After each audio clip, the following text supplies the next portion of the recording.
Okay, what I'm going to show you today is I have a little bit of a water issue.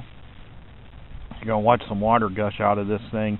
Here's what happens. My sump pump in my basement, it pumps the water out to here and into the backyard, because where I live you can't pump your water into the city sewer.